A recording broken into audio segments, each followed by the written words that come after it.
Здравейте, приятели, на най-добрият канал в българския YouTube за животните. Днес ще ви разкажем за един невероятен малък герой в животинското царство, най-малката котка в света. Готови ли сте? Да започваме. Най-малката котка в света е ръждивопетнистата котка. Тази миниатюрна хищница живее в горите и тревистите местности на Индия и Шри-Ланка.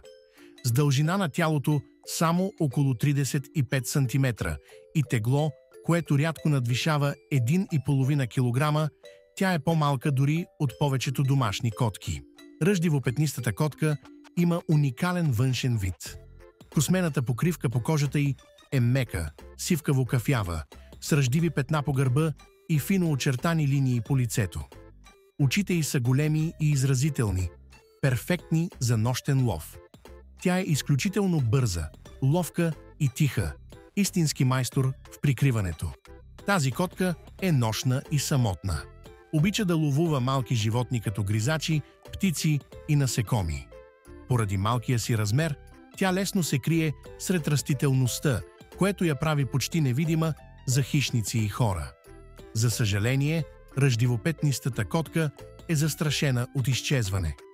Основните заплахи за нея са унищожаването на хабитата и човешката дейност. Международният съюз за защита на природата IUCN я е класифицирал като уязвим вид.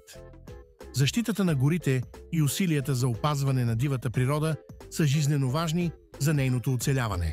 Ръждивопетнистата котка може да е малка, но тя играе важна роля в екосистемата си. Тя помага за контролирането на популациите на малки животни и е символ на биологичното разнообразие. Всеки вид е уникален и заслужава нашата грижа. Това беше всичко за днес, приятели. Надявам се, че научихте нещо ново за тази удивителна малка котка. Ако ви харесва нашето съдържание, не забравяйте да харесате видеото и да се абонирате за животните. До следващия път и нека заедно да се грижим за нашата природа.